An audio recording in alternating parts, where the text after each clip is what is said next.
मैं आप तमाम महान बंगाल की भूमि के एक एक आदरणीय बुजुर्गों को, नौजवान दोस्तों को, माताओं बहनों को, किसान मजदूर भाइयों को, नौकरी करके, बिजनेस करके, मेहनत मजदूरी करके, खून पसीना बहाकर अपने परिवार का भरण पोषण करने वाले एक एक मेहनत कश आवाम का क्रांतिकारी इस्तकबाल करता हूं, आपका हार्दिक अभिनंदन करता हूं। दोस्तों, हमारे लिए ये बड़े गर्व का क्षण है, बड़ी सुखद अनुभूति है कि आज 28 अगस्त है और आज ही के दिन भारत के छात्र आंदोलन के इतिहास में एक ऐतिहासिक छात्र संगठन की स्थापना बंगाल की भूमि पर श्री अतुल्य जी और विधान जी के नेतृत्व में हुआ था। और ये अपने आप में बड़ा शानदार संयोग है कि आज अतुल्य जी का जन्म दिवस भी है। ये एक महान संयोग है। दोनों महान नेताओं को बंगाल के इतिहास में अपना नाम स्वर्णिम अक्षरों में अंकित करवाने वाले इन दोनों महान नेताओं को हम नमन प्रस्तुत करते हैं, उनको याद करते हैं।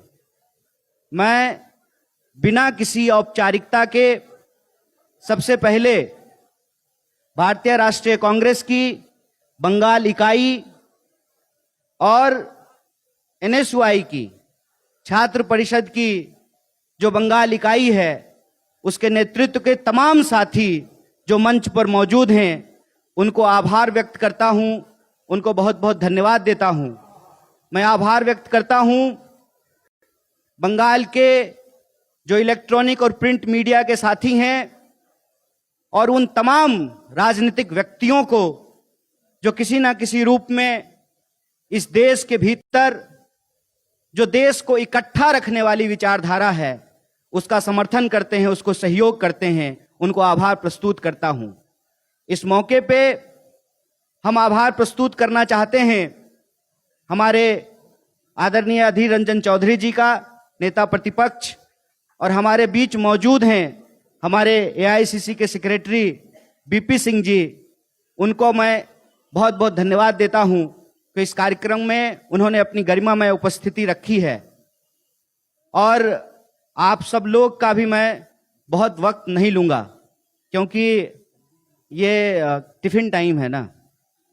1 से 4 जो है, 1 से 4 कलकत्ता में टिफिन टाइम होता है। तो बिना औपचारिकता के मैं फॉर्मेलिटी में ज्यादा वक्त आपका जाया नहीं करूंगा, ज्यादा वक्त आपका बर्बाद नहीं करूंगा और सीधे जो देश के भीतर राजनीतिक, सामाजिक और आर्थिक स्थिति है उस पे अपनी कुछ बात रखूंगा और इतिहास में जो छात्र आंदोलन की भूमिका रही है, जो छात्र परिषद की भूमिका रही है, उस विषय में उन तमाम लोगों के, तमाम कार्यकर्ताओं के, नेताओं के जो कार्य रहे हैं उसको स्मरण करूंगा। मुझे एक सीनियर लीडर पूछ रहे थे, अब्दुल सत्तार साहब, कि जो है कब आए हैं, पहली बार आए हैं, तीसरी बार आए हैं महाजाति सदन में। पहली बार जब मैं आया था तो मैं ऑल इंडिया स्टूडेंट फेडरेशन का मेंबर हुआ करता था तब। अब मैं भारतीय राष्ट्रीय कांग्रेस का मेंबर हूं और आपके लिए यह बात मैं आपसे साझा करना चाहता हूं। इस देश में छात्र आंदोलन के इतिहास को समझना बहुत जरूरी है। मैं 1936 की बात कर रहा हूं जब कांग्रेस का नेतृत्व पंडित जवाहरलाल नेहरू के हाथ में था और इस देश में जितना भी जनवादी, लोकतांत्रिक, प्रगतिशील मास ऑर्गेनाइजेशन की स्थापना हुई, उस वक्त कांग्रेस का नेतृत्व पंडित जवाहरलाल नेहरू के हाथ में था। और यह जिक्र मैं इसलिए कर रहा हूं कि जब हम छात्र परिषद को याद कर रहे हैं तो इस देश का पहला छात्र संगठन जब 1936 में बना था तो उसका अध्यक्षीय भाषण पंडित जवाहरलाल नेहरू ने दिया था। यह बात मैं इसलिए कह रहा हूं कि चाहे आजादी के आंदोलन का इतिहास रहा हो या आजादी के बाद या आज की अगर आप बात करें 2014 से एक नया इतिहास लिखने की कोशिश की जा रही है। लोग कहते हैं जो भाजपा के हैं, भाजपा से मेरी बड़ी जबरदस्त रहती है, जो समझ लीजिए। तो भाजपा के लोगों को ऐसा लगता है कि देश का इतिहास 2014 से शुरू हुआ है। अभी आप सब लोगों ने देखा, पूरी दुनिया ने जो है भारतवर्ष को बधाई दी, पूरे देश ने सेलिब्रेट किया कि हमारा चंद्रयान 3 जो है वो चंद्रमा की सतह पे पहुंच गया है और लूनार लैंडिंग करने में हम पहले देश हैं जो सफल हुए हैं। तो उस दौरान भी आपने एक चीज देखा होगा, बार बार, और मैं मीडिया के साथियों से कहता हूं कि आप बुरा मत मानिएगा, हम आपके खिलाफ कुछ नहीं बोलते हैं, आप तो नौकरी कर रहे हैं। हम उनके खिलाफ बोल रहे हैं ना जो इसको कंट्रोल कर रहे हैं। आपने बार बार टीवी फ्रेम में देखा होगा कि यह साबित करने की कोशिश की जा रही थी कि जो कुछ भी हो रहा है 2014 से ही हो रहा है। मतलब उससे पहले लोग पत्ते खेलते थे, उससे पहले इस देश में कोई इंस्टीट्यूशन नहीं था, उससे पहले जो है इस देश में विज्ञान की कोई प्रगति नहीं हो रही थी, उससे पहले इस देश में जो है संस्थाओं का निर्माण नहीं हुआ था। क्या करें, देश की बागडोर ही एक ऐसे इंसान के हाथ में है जो इतिहास में ही फेल हो गया था, जिसके पास इसकी समझ ही ना हो। उसके लिए तो चुनाव ही सब कुछ है, तुम्हें माता पिता, तुम्हें बंधु सखा, तुम्हें किसी तरह से जो है वोट लेकर के चुनाव जीत जाना है और इस देश के इतिहास को, लोगों के योगदान को, उसके कंट्रीब्यूशन को तोड़ना है, मरोड़ना है। लोग विक्रम साराभाई को याद कर रहे थे, तो विक्रम साहब साराभाई का परिवार भी तो है, मल्लिका साराभाई तो है। मल्लिका साराभाई आज भाजपा के खिलाफ बोल रही हैं कि नहीं बोल रही हैं, इसका पड़ताल करना चाहिए। अक्सर ये क्या करते हैं कि दूसरे के काम को और दूसरे के मकान को अपना साबित करने में लगे रहते हैं, नाम लिखते रहते हैं। मैं आ रहा था तो एयरपोर्ट पे जो है नेताजी सुभाष चंद्र बोस के नाम पे है, और आप अक्सर देखिएगा कि नेहरू जी को नीचा दिखाने के लिए, नेहरू जी को गाली देने के लिए अक्सर कुछ नाम का इस्तेमाल किया जाता है, नेताजी का भी नाम करते हैं। तो पूछना चाहिए ना इनसे कि नेताजी की विरासत तुम्हारी विरासत है, नेताजी की विरासत तुम्हारी विरासत है, सरदार वल्लभ भाई पटेल की विरासत तुम्हारी विरासत है। और जब जाते हो वास्को डी गामा की तरह दुनिया का चक्कर लगाने के लिए, तो गांधी के ऊपर जब माल्यार्पण करते हो, वो गांधी की विरासत तुम्हारी विरासत है। इस देश में ना तुम 3 में ना 13 में।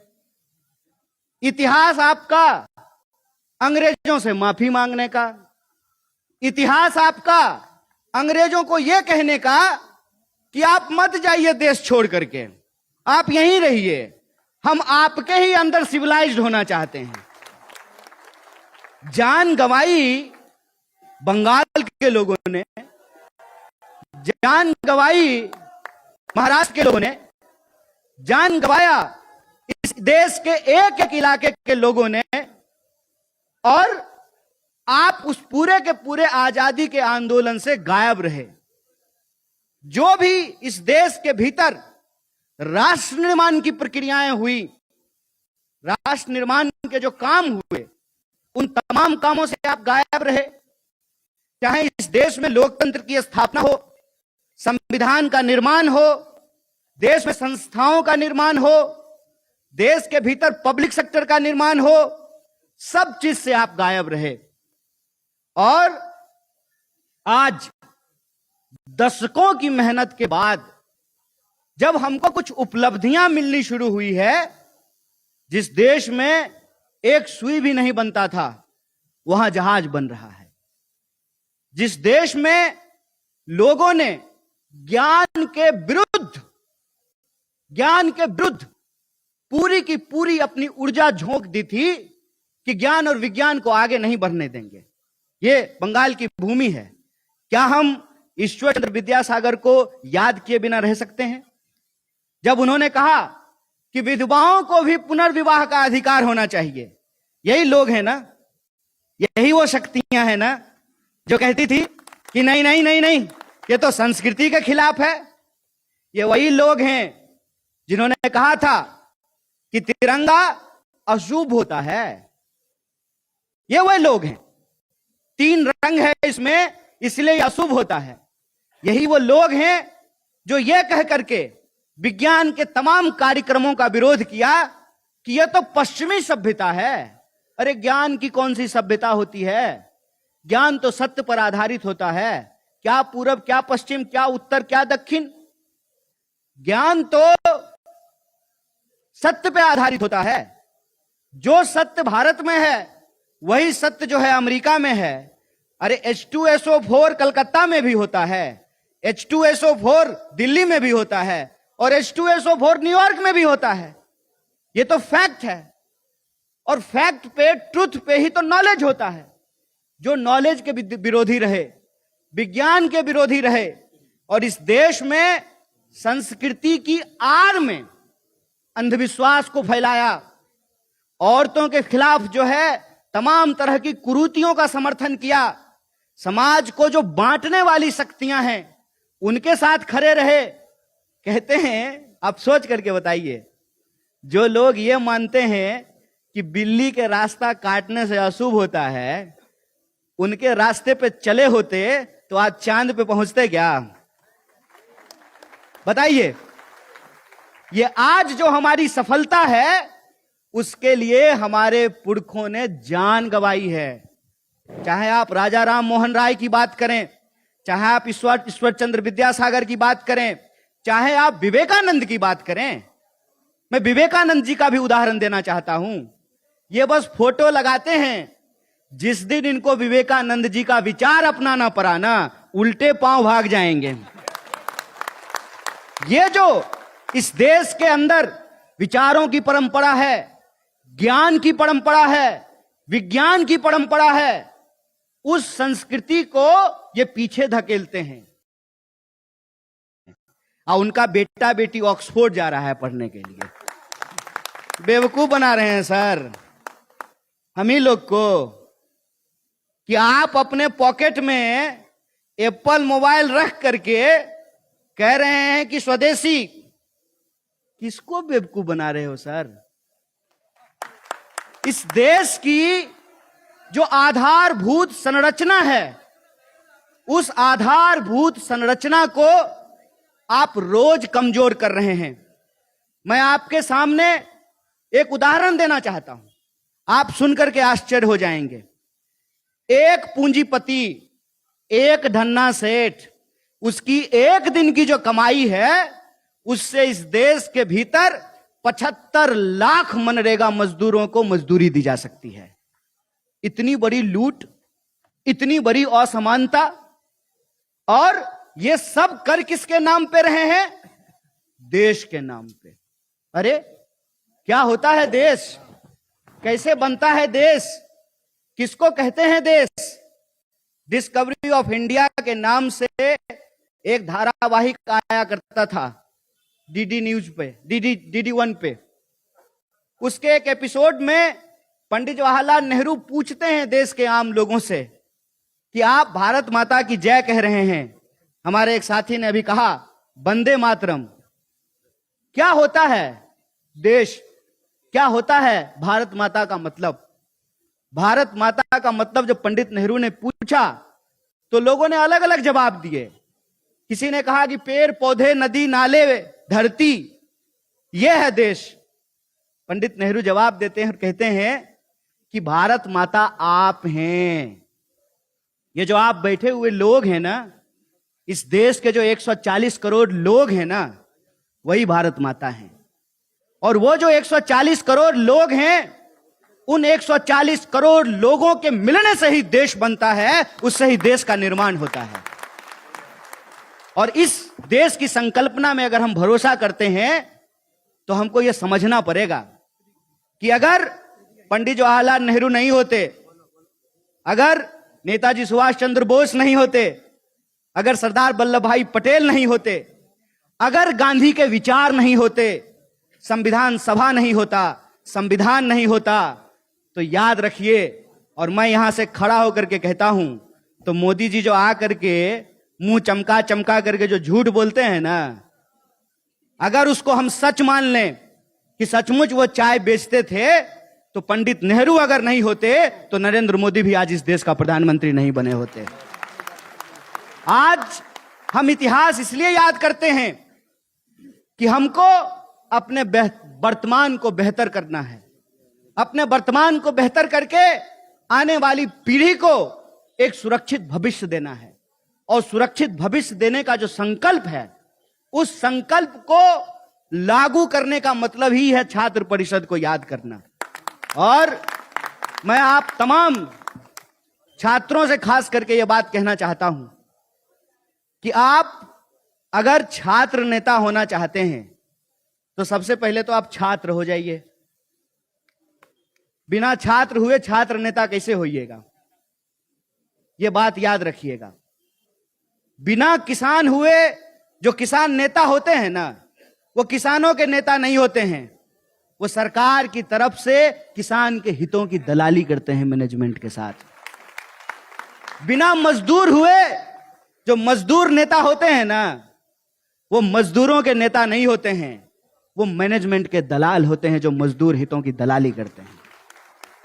इसीलिए जो छात्र नेता हैं, मैं उनसे यही आग्रह करना चाहता हूं कि नेता तो आप हो जाएंगे, लेकिन छात्र नेता होने के लिए छात्र होना बहुत जरूरी है। और छात्र होने का मतलब होता है आपका स्कूल, कॉलेज, यूनिवर्सिटी से कोई सरोकार हो, आप पढ़ते हो, आपका एडमिशन हो, आप क्लासरूम में जाते हो, आप लाइब्रेरी में जाते हो, आपको मालूम हो कि जिस सब्जेक्ट में आपका एडमिशन है उस सब्जेक्ट से जुड़ी हुई किताबें लाइब्रेरी में है कि नहीं है। आप अगर विज्ञान के विद्यार्थी हैं तो आपके लैब में इक्विपमेंट है कि नहीं है, केमिकल हैं कि नहीं है। आप अगर बायोलॉजी पढ़ते हैं तो आपको मालूम होना चाहिए जूलॉजी और बॉटनी का क्या फर्क होता है।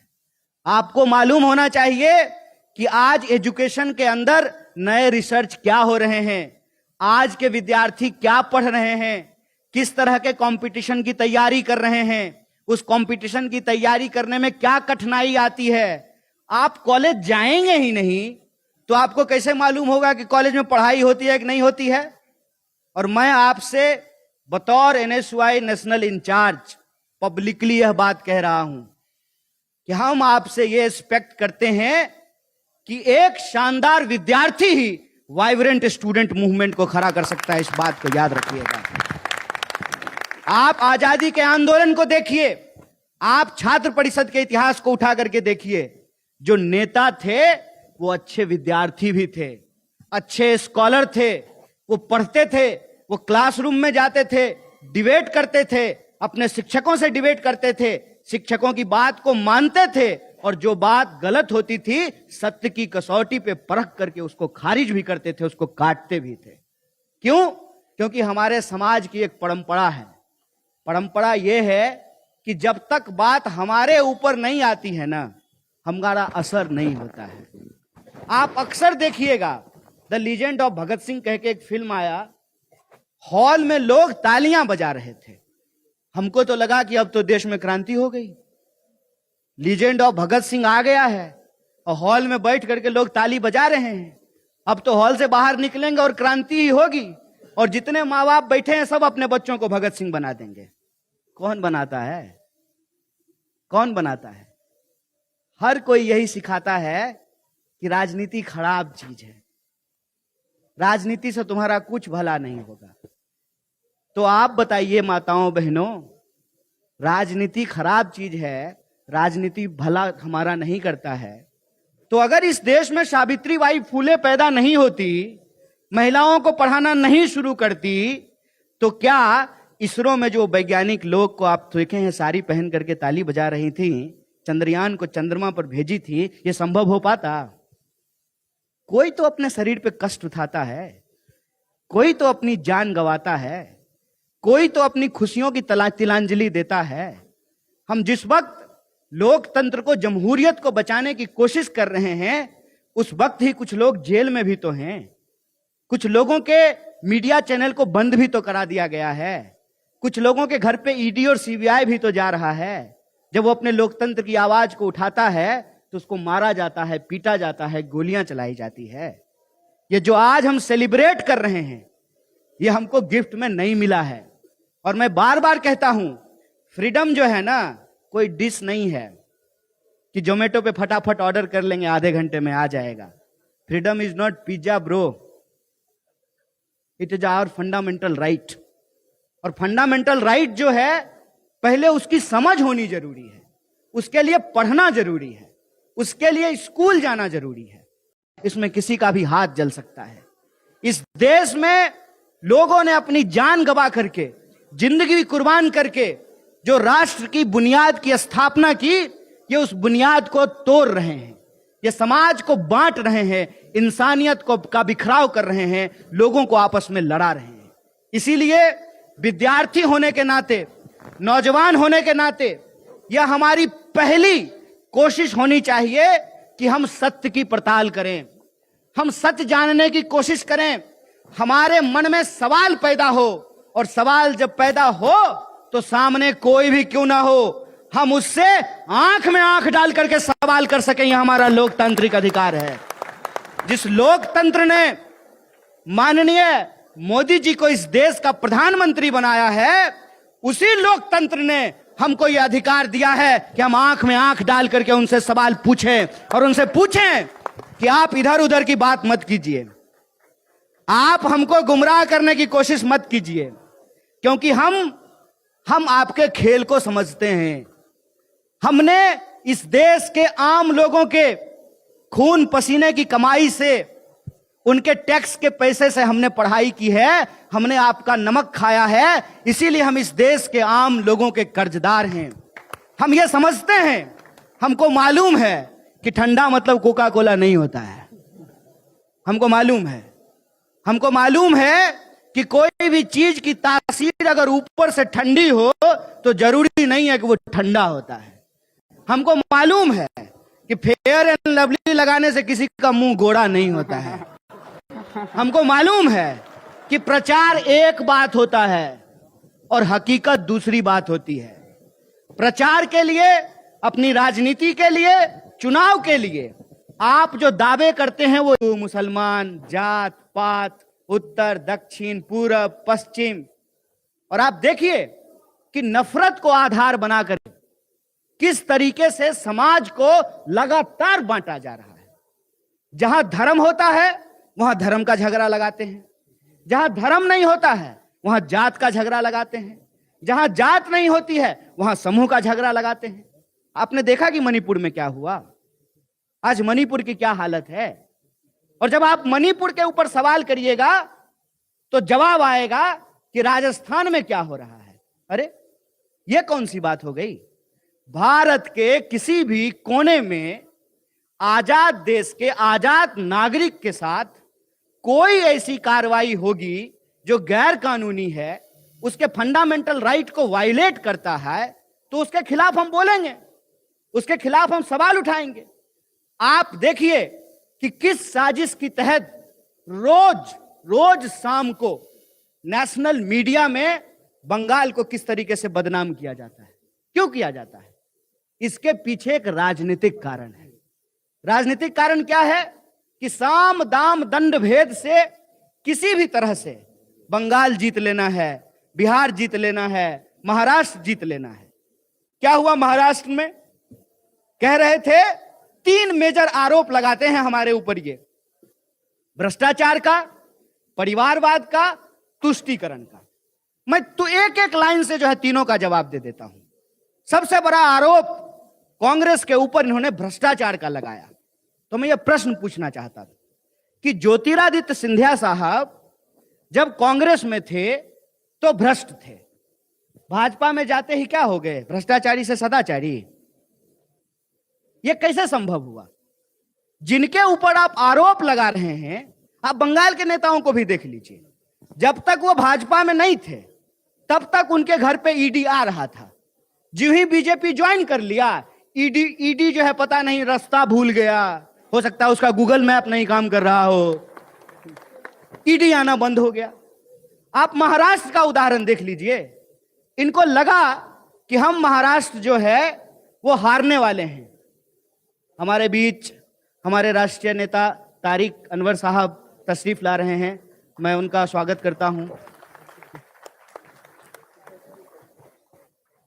महाराष्ट्र में आपने क्या देखा कि महाराष्ट्र में किसी भी तरीके से ये चाहते थे कि वहां पर जो महाविकास आघाड़ी है उसको तोड़ दिया जाए।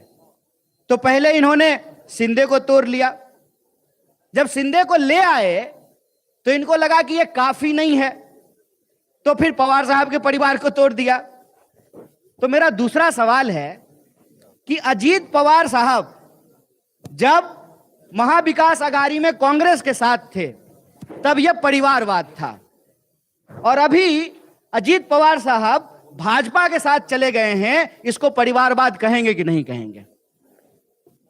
दो मेजर आरोप, एक भ्रष्टाचार, दूसरा परिवारवाद। उसकी आप स्थिति देख लीजिए। परिवारवाद को लेकर के भी मैं एक बात कहना चाहता हूं। क्या पंडित जवाहरलाल नेहरू ने चुनाव लड़ा था कि नहीं लड़ा था? इसलिए तो नहीं प्रधानमंत्री हो गए थे ना कि उनके पिताजी का नाम मोतीलाल नेहरू था। चुनाव लड़े थे ना, देश की जनता ने वोट दिया था ना। लोकतंत्र में अरे हमारा वोट एक और आपका वोट एक है, महिला का वोट एक और पुरुष का वोट एक है। डेमोक्रेसी में जो सिटीजन होता है, जो नागरिक होता है, वो सब्जेक्ट नहीं होता है, वो प्रजा नहीं होता है। इसीलिए सिटीजन वोट देकर के अपने नेता का चुनाव करता है। जो भी नेता हुए कांग्रेस के, वो चुनाव लड़के नेता हुए ना, इसलिए तो नेता नहीं हो गए कि जो है उनके पिताजी कुछ थे या उनकी माताजी कुछ थी। चुनाव लड़े, और हर किसी को चुनाव लड़ना पड़ता है। आप देख लीजिए, इंदिरा जी चुनाव लड़ी ना, और चुनाव हारी भी। राहुल गांधी चुनाव लड़े, चुनाव हारे भी। राहुल गांधी अमेठी से एमपी नहीं है ना, वायनाड से एमपी है ना, अमेठी में चुनाव हार गए। मेरा प्रश्न यह है कि जो लोग चुनाव लड़ करके, चुनाव जीत करके नेता हो रहे हैं, उसमें परिवारवाद है। तो जो ये जय शाह का पप्पा है, अमित शाह, वो जो अपने बेटा को बीसीसीआई का सेक्रेटरी बनाया है, चुनाव हुआ था क्या है? इसको परिवारवाद कहेंगे कि नहीं कहेंगे? मेरा बस यही सवाल है। और हम ये नहीं कह रहे हैं कि अमित शाह ने अपने बेटा को अदानी की बिल्डिंग का चौकीदार बना दिया है, हम ये नहीं बोल रहे हैं। बीसीसीआई का सेक्रेटरी हुआ है साहब। बीसीसीआई पूरी दुनिया की one of the wealthy organisation है। तो हमको तो नहीं लगता है कि यूपीएससी का कंपटीशन करा करके उसको बीसीसीआई का सेक्रेटरी बनाया है। अरे सौरव गांगुली यहीं के हैं, कम से कम क्रिकेटर थे, बैटिंग करते थे, कैप्टन थे, उनको बनाया तो समझ में आता है। ये तो कभी गिल्ली डंडा भी नहीं खेला है। इसका बाप अगर गृह मंत्री नहीं होता तो ये बीसीसीआई का सेक्रेटरी होता। तो तुम्हारा परिवारवाद नहीं है। और हमारी पार्टी के दो प्रधानमंत्री ने, याद रखिएगा इस बात को, दो प्रधानमंत्री ने, श्रीमती इंदिरा गांधी और राजीव गांधी ने अपनी जान गंवाई है। तब आप राहुल गांधी को परिवारवादी बोल रहे हैं। दोनों ने अपनी जान गंवाई, तब आप उसको परिवारवादी बोल रहे हैं। और उन्हीं का भाई है ना वरुण गांधी, उन्हीं की चाची है ना मेनका गांधी, है ना, भाजपा से सांसद है ना। इसमें परिवारवाद है कि नहीं है, हमको जरा समझा दीजिए। राजनाथ सिंह का बेटा एमएलए हुआ है, इसमें परिवारवाद है कि नहीं है, ये हमको बता दीजिए। ये धूमल का बेटा मंत्री हुआ है, इसमें परिवारवाद है कि नहीं, हमको ये बता दीजिए। ऐसे नहीं होगा। एक नियम बनाना पड़ेगा। संविधान में एक नियम होता है, आप जो है जय जय जय बांग्ला, जय बांग्ला, जय हिंद, जय बांग्ला। স্লোগান যারা দিচ্ছেন অনুরোধ করছি मैं ये कह रहा স্লোগান বন্ধ था, করুন। अब थोड़ा आए हैं तो हमको भी पता चलेगा ना क्यों आए हैं। हाँ, पता चल गया हमको आप आ गए हैं। आ जाइए, बैठ जाइए, बैठ जाइए। हो गया, पता चल गया। कहां से आए हैं, कौन जिला से? कलकत्ता जिला। अच्छा, ठीक है, पता चल गया। तो उनका भी नारा लगा दीजिए जिनके आदमी हैं।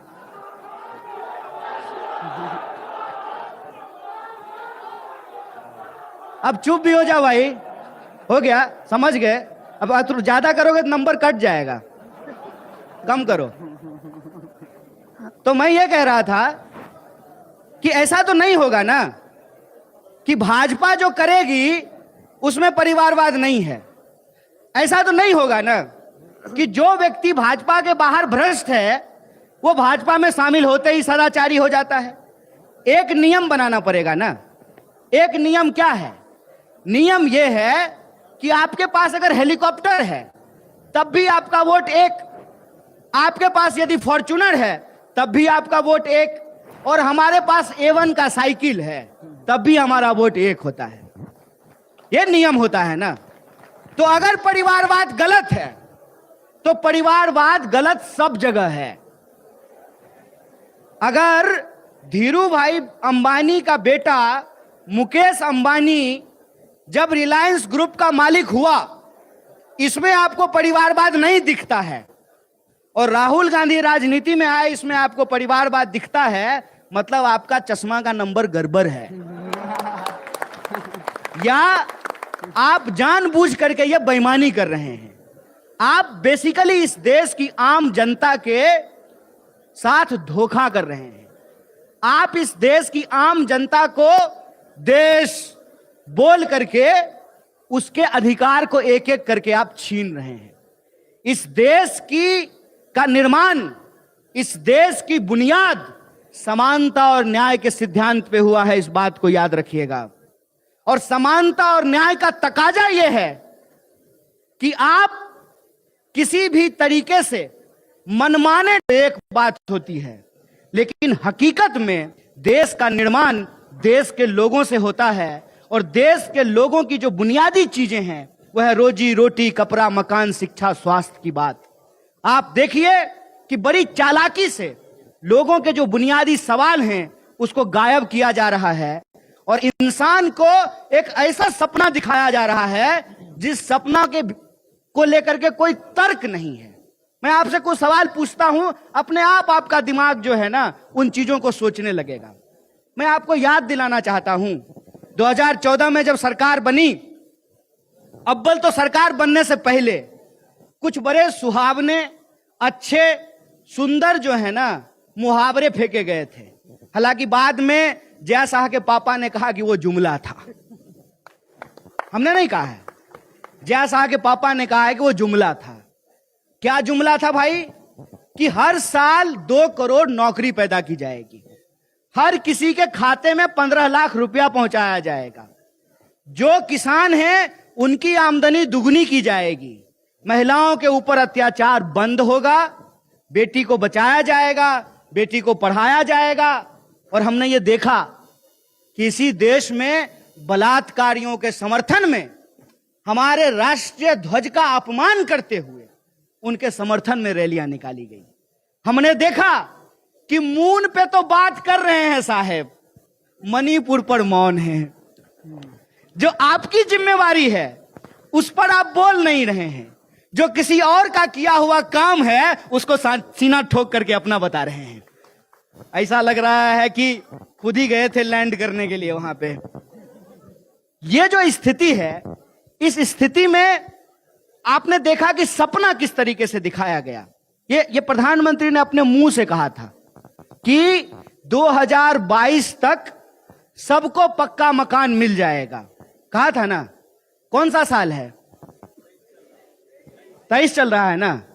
तो प्रधानमंत्री ने कहा कि सबको पक्का मकान मिल जाएगा, तो मिल गया होगा? मिल गया? अरे बोलिए ना, घबराइए नहीं। जेल में इतनी जगह नहीं है कि 140 करोड़ लोगों को जेल में डाला जा सके। डरिए मत, डरने की जरूरत नहीं है। तो पक्का मकान मिला नहीं मिला? इसका मतलब आप झूठ बोल रहे हैं। दो ही बात हो सकता है ना, या तो प्रधानमंत्री झूठ बोल रहे हैं या आप झूठ बोल रहे हैं। कौन बोल रहा है? तो प्रधानमंत्री झूठा है ना, तो झूठा को झूठा नहीं बोलेंगे, नंगा को नंगा नहीं बोलेंगे, सच को सच नहीं बोलेंगे, दिन को दिन नहीं बोलेंगे, रात को रात नहीं बोलेंगे। तुम्हारा राज है, तुम्हारा राज है क्या? देश में लोकतंत्र है, लोकतंत्र में जनता का राज है। अगर आपको गुमान है कि आप इस देश को, लोकतंत्र को गिरवी बना लेंगे, तो हम आपको याद दिलाना चाहते हैं, ये जो छात्र परिषद के नेताओं की तस्वीर यहां लगी हुई है, ये आजादी के आंदोलन में हिस्सा लेने वाले जो महामानवों की तस्वीर लगी हुई है, हम उनकी विरासत पर चढ़ने वाले लोग हैं।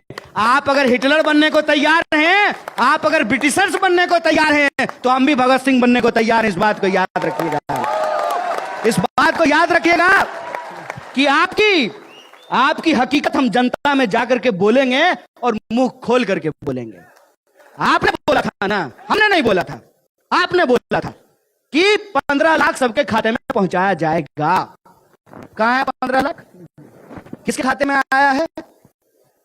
5 किलो अनाज देकर के 15 लाख का सवाल गायब कर दिए हैं? और उसमें भी बेईमानी। कह रहे हैं कि 80 करोड़ लोगों को अनाज दे रहे हैं। किसको दे रहे हैं? गरीब लोग को ना। इसका मतलब आपके राज्य में 80 करोड़ लोग गरीब हो गए। 140 में से 80 करोड़ लोग गरीब ही हो गए। तो अमीर कौन हुआ? अमीर हुआ इनका दोस्त।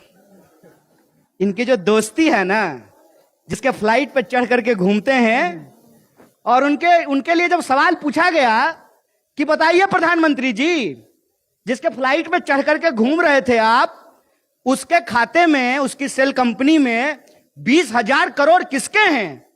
तो कहे कि हम आपको पार्लियामेंट से बाहर कर देंगे। हाय रे मूर्ख! इसको कहते हैं प्रचंड मूर्खता।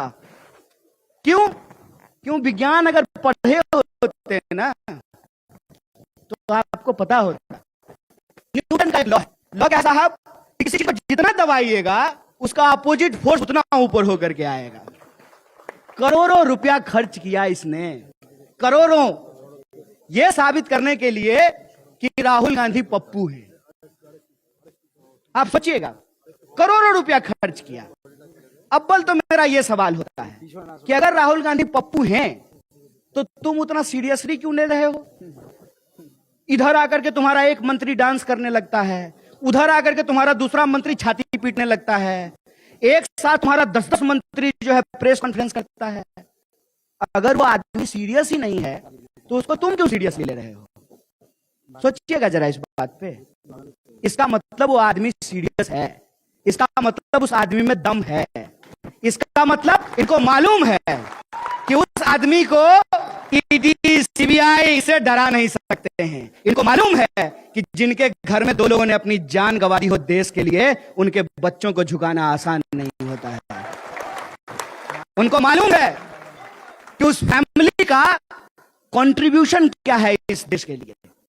उस फैमिली के कंट्रीब्यूशन को कम करने के लिए ही इन्होंने परिवारवाद का शगुफा छोड़ा है। तो मैं तो कहता हूं, खत्म हो परिवारवाद। बताएं जैसा का बाप कि उसका बेटा बीसीसीआई सेक्रेटरी से इस्तीफा कब देगा। बताएं जितने भी बीजेपी में भाजपा के नेता हैं, उनके बच्चे कब जो है राजनीति से इस्तीफा देंगे। बताएं भाजपा के नेता कि कब वो हमारे साथ आकर के गलियों पे धर्म मचाने के लिए चलेंगे। होशियारी खेल कर रहे हैं। हम जो गरीब के बच्चे हैं वो बचाएंगे धर्म, और ये जाएंगे लंदन और वहां बनाएंगे रील। ये नहीं चलने वाला है, ये नहीं चलेगा।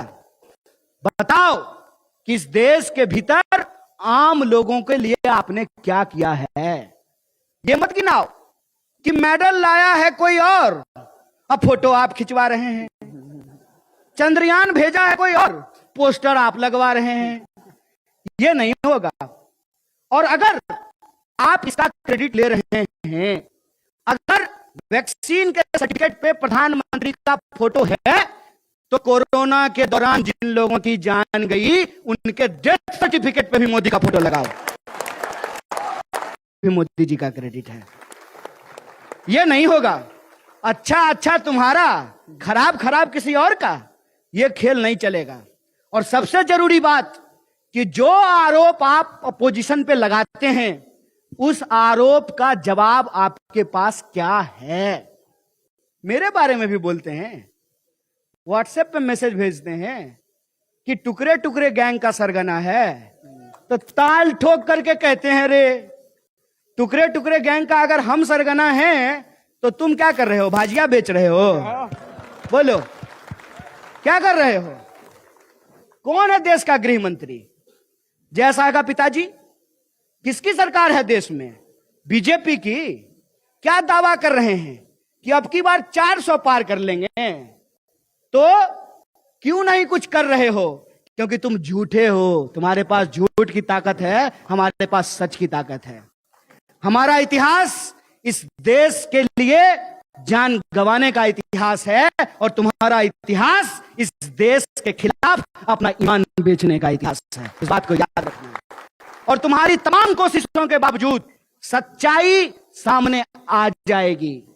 लोगों को यह पता चलने लगेगा कि आपने किस तरीके से इस देश के लोगों को ठगा है।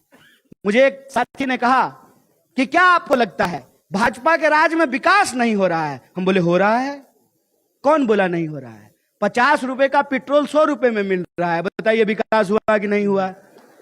450 का सिलेंडर 1200 में मिल रहा है, विकास हुआ कि नहीं हुआ? 45 साल में सबसे ज्यादा बेरोजगारी हो गई, विकास हुआ कि नहीं हुआ?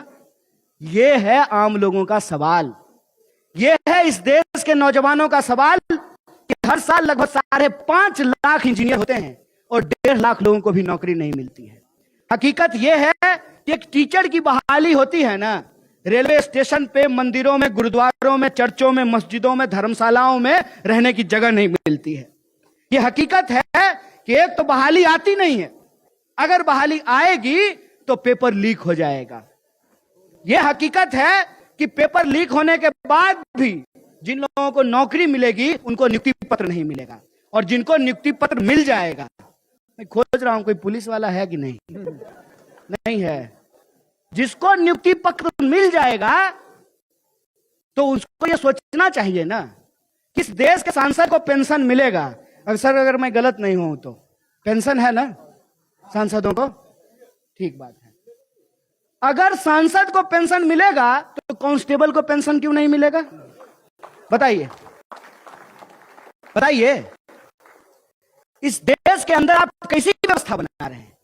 आप इस देश के अंदर ऐसी व्यवस्था बना रहे हैं कि 99% लोगों के हक और अधिकार छीन करके, 99% लोगों का रिसोर्स छीन करके 1% के खाते में आप पहुंचा देना चाहते हैं। यह लोकतंत्र नहीं है, यह तानाशाही है। इस बात को याद रखिएगा।